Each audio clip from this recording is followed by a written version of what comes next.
Well, greetings once again, ladies and gentlemen. And since we didn't take to the air except for our special bonus program, which some of you did not hear, I played the CQ rather on Tuesday, on Wednesday. That means, again, that old Morse code which says, we'd like to talk with you.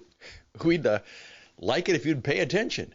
We'd like to pay attention to you. And that's actually what it means. It is a call for communication. Not for texting or typing or informing, but CQ is a call for communication. I would like to communicate with you. I'd like to speak to you. I'd like to listen to you. I'd like to see if we could enjoy a conversation together. Maybe we could even achieve something in our conversation. So CQ, CQ, CQ. Today, I would like to talk about a couple things. In fact, more than a couple things, but it's Wednesday. But the big thing will be is a word for the word. A word for the word. And we're going to talk a little bit about Rihanna. That's right. And a little bit about what I've just learned something about called the Rare Disease Month. The Rare Disease Month. And I think it'll be to you. And we always want to make sure that we do something that will be helpful to you. Interesting ideas for interesting people by meeting interesting people, and most importantly, by being interested in others. The program begins right now.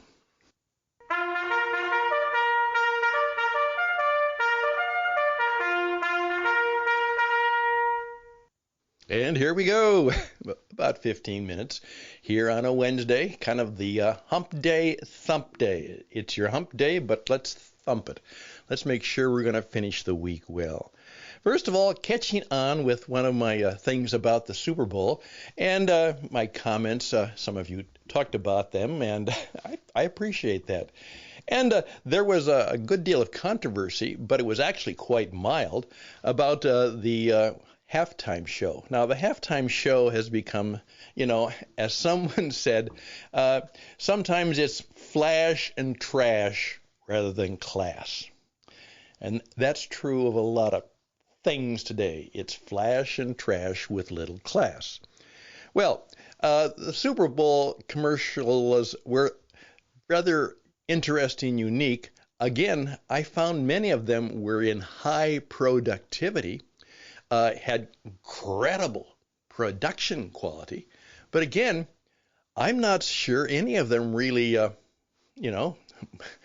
moved me or touched me or made me want to do anything that was worthwhile. And that's too bad. That could be something that could happen. Also, I pointed out that I asked the question. And now, of course, you know the answer, perhaps. Who was the highest paid player on the Super Bowl pitch on the playing field? Well, of course, it was none of the players who are, of course, multimillionaires. It was Rihanna, who was a billionaire. Yeah. And, she's worked very, very hard and had a difficult life. And some people said, and this was kind of neat, I guess, that she was trying to indicate that she's going to take a different look at life. Now that she's pregnant with her second child, it's time to maybe do what we all need to do, is look at our priorities. And that's fine, except that my one challenge to her was, well, the program was about you. And remember, the program is never about you. Your program is about the listener, the viewer, the people in the audience. Do it for them. Not just for you, just a little caution in our communication. But it went fairly well. Now, the thing that really got me going, because of just some personal things that are in my family, is I just discovered that this is called Rare Disease Month. Have you ever heard of that? Well, I hadn't heard of it for some time. But I would really encourage you to take some time to check it out. You see, as devastating as such things as cancer and heart disease and all of the things that we know about. Yes, but lots of people suffer from them, and as a result, there's lots of research and money and medicine put into those diseases. However, there are a variety of diseases, and about 75% of them are genetic. And I'm dealing with one of those in my family, particularly with my young grandson. And they're not common. And some of them are extremely rare. And so what do we do if we have a rare disease? Oftentimes, doctors don't even know anything about it. And particularly if you're not near a medical center, like, I'm here in Raleigh-Durham, they've got doctors for just about everything. And then when I was in the Tucson and Phoenix area, we could usually find very, very good doctors.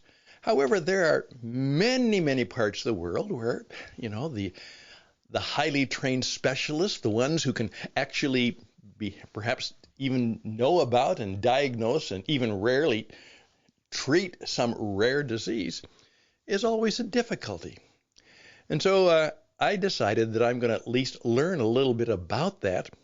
And I would encourage you to do a Google on that, or a Bing, or wherever else you search. Sometimes you remember, YouTube is used as a search engine as much as Google. And the reason is you'll probably get a video on it, which is oftentimes what I want to do. So, go to, as I'm going to do, go to YouTube and put in Rare Disease Month and see if something comes up. Rare Disease Month. Well, that's where I'm going to segue. That means I'm going to change the subject and do it as nicely as possible. By the way, I talked on Monday with a special broadcast. It was not necessarily a broadcast. It was a video program, and it was about what I called the one-word prayer, how to pray with one word, which is what I do a lot. And I went through that. My wife and I decided that what we're going to do is our grandson is going through some special things for his rare disease. And all we're going to do is throughout the day, we're just going to say his name out loud. Just say his name out loud. And when we do that, we're considering that a prayer. That we're saying, we're praying for Arlo. And our hearts, minds, and spirits know what we want for him. And certainly the God that we worship and pray to knows what he needs. So that will just remind us. And our one-word prayer will be Arlo. Okay? Think about that. Well, that's going to bring me to a little bit of a thought that came from a few simple words that were said in a prayer by the pastor last Sunday. And it's significant. And it's significant for you too. And I'm going to share it with you because I think it will be helpful for you. I'm Stan Houston. The program is Interesting Ideas. We're brought to you by What It Takes Radio. Our business in life is to help you, your business, and your career reach your audience. And that you will have, great ideas, more insight, influence, impact, and true income. Because remember, income is not necessarily money. There are a lot of things that can become income if we think rightly. Hey, take a few moments while I get a cup of coffee, and we'll be right back.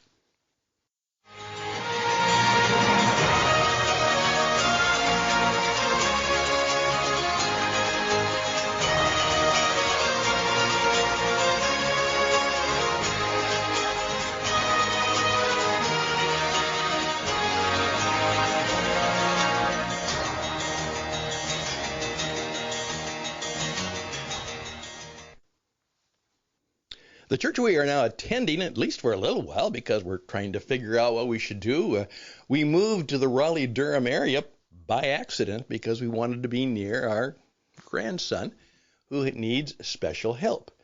And he was in New York City, and we were in Arizona, and our dear daughter just simply said, "Please, Mom and Dad, move closer, much closer, because I will need your help." And so we did just that. And so we are in the process at this age and stage of making a lot of changes in our life. We went to the church, and Pastor Steve, we have enjoyed meeting him and knowing his story.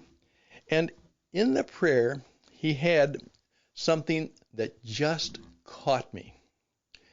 And may I share it with you? Here it was. We pray for those people who would like something to be different in their life. They want something different in their life. Their life is not working. Pray for those people whose life is not what they want it to be. Now, that's a paraphrase of the word. For those whose life right now is not what they want it to be. And we prayed for them. And I was startled and struck. Yeah, for those people. We have many, many blessings and many, many good things, and we all have many, many problems, but there are people whose life, just the totality of their life is not what they want it to be. And so we need to think about that. And then there was a part of me as an old teacher and a broadcaster to say, well, how can we do something about that? Or as a business performance coach, a little bit of a counselor from time to time, how can we help people do that? So if you're one of those persons whose life is not what you want it to be, can I just simply ask a couple questions? First of all, what's missing? Just think about that now. Is it because there's something missing in your life? I found that oftentimes when people are trying to recover from whatever they're trying to recover from, it's been very helpful for me to just simply say, what's missing? What's missing? And they have to go back and say, okay, what's missing? I would encourage you to do that. What's missing? If you can articulate it, if you can bring it up, maybe even say it, that may be one of the first things you need to know and to do. Now, the second question is one that Jesus asked all the time. Most people don't know this. His favorite question was, what do you want? What do you want? People came to him with all kinds of problems, because they wanted their life to be different. And he asked a very simple question. What can I do for you? What do you want? In my career helping financial service professionals, one of the men I met was very, very, very, very successful. And he'd made a lot of money. Not great. He wasn't rich, but he was very comfortable. And I knew that he was in a very difficult part of the industry. And he said to me, Stan, I'm not that smart. I'm smart enough, but I'm not that bright. And I'm a simple man. I know that. But instead of approaching clients or customers and trying to pitch my product, I usually just, introduced myself and said, how can I help you? And I didn't mean about insurance or anything else. I just wanted to know, how can I help you? And that primarily is the secret to my success, is when they told me, I tried to help them. And of course that led to good connections and good relationships and good friendships, and good relationships and good friendships eventually leads to good clients and customers. But it was that simple. How can I help you? Well, what do you want? All right. Number 3, simply say this. I'm serious. Remember, most people aren't. I'm serious. And then try and answer this question. What is the first thing I need to do about it? What is the first thing I need to do about it? Hey, say a prayer. Of course you do that. Say a prayer. What is true of my life? What is going on in my life? It's not what I want it to be. What's missing? What do I want? And how am I going to start? If I could be helpful to you, I'd be grateful to do that. Usually I can help people somewhat, but I almost always know somebody who can if I can't. So reach out to us. Remember, What It Takes Radio is going to help you build your business by getting you in the podcast and radio business.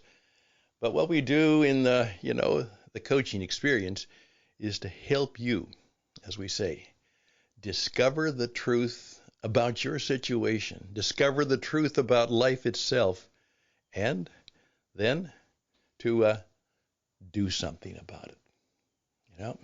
You don't have to put your shoes on. You just simply have to do it. Just do it. Hey, I'm Stan Houston. Thank you. I would be grateful if you would recommend me to others, and I would be grateful if you would take time to share with me some of the things that you could contribute to this radio program. Raise your hand and say, Stan, I'd like to ask a question. Stan, I would like to do something interesting. Stan, hey, I'd like to be on your program. And you know what? We can probably arrange that. All the best and blessings to you. I'm Stan Houston. Thank you for your time. May it be something where you say, today, something got better. Something got better in my life today. My hope and prayer for you. Take care. Till next time, bye for now.